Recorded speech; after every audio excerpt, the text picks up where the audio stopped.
ত্রয়োদশ জাতীয় সংসদ নির্বাচনে সমমনা ও শরিক দলগুলোর জন্য মোট ১৪টি আসন ছেড়েছে বিএনপি।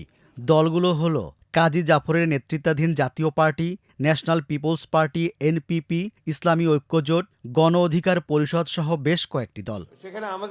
২৪ ডিসেম্বর দুপুরে গুলশানের দলীয় চেয়ারপারসনের রাজনৈতিক কার্যালয়ে এক সংবাদ সম্মেলনে শরিক দলগুলোর প্রার্থীদের নাম জানান বিএনপির মহাসচিব মির্জা ফখরুল ইসলাম আলমগীর।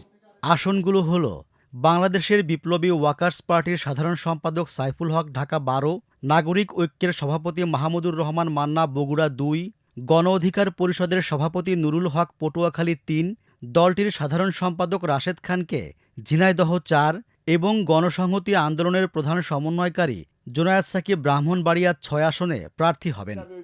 মির্জা ফখরুল জানান, পিরোজপুর ১ আসনে কাজী জাফরের জাতীয় পার্টির চেয়ারম্যান মোস্তফা কামাল হায়দারের জন্য আসনটি ছেড়েছে বিএনপি। আর ইসলামী ঐক্যজোটের মুফতি রশিদকে আসনটি ছেড়ে দেয়ায় যশোর ৫-এ কোনো প্রার্থী দেয়নি বিএনপি। এই সংবাদ সম্মেলনেই লিবারেল ডেমোক্রেটিক পার্টি ছেড়ে বিএনপিতে যোগ দেন রেদওয়ান আহমেদ। তিনি দলটির মহাসচিব ছিলেন। রেদওয়ান আহমেদ কুমিল্লার ৭ আসনে বিএনপির প্রার্থী হবেন। আসনটিতে তিনি আগেও সংসদ সদস্য নির্বাচিত হয়েছিলেন। এদিকে জাতীয়তাবাদী গণতান্ত্রিক আন্দোলনের চেয়ারম্যান ববি হাজ্জাজ বিএনপিতে যোগ দিয়ে ঢাকা ১৩ আসনে প্রার্থী হবেন। আর নড়াইল ২ আসনে প্রার্থী হবেন ন্যাশনাল পিপলস পার্টির চেয়ারম্যান ফরিদুজ্জামান ফরহাদ। তার দলের নিবন্ধন না থাকায় তিনি বিএনপির ধানের শীষ প্রতীকে নির্বাচন করবেন। যারা যোগ দিয়েছেন তারা বিএনপির প্রতীকে ধানের শীষে করবেন, তারা তাদের প্রতীক নিয়ে নির্বাচন করে সিদ্ধান্ত নিয়েছেন। সেখানে আমাদের কোনো প্রার্থী থাকবে না।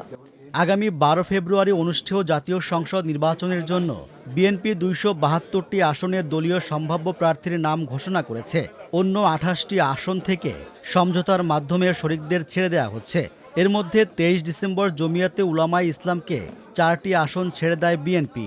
আসনগুলো হলো সিলেট ৫, ব্রাহ্মণবাড়িয়া ২, নীলফামারী ১ এবং নারায়ণগঞ্জ ৪।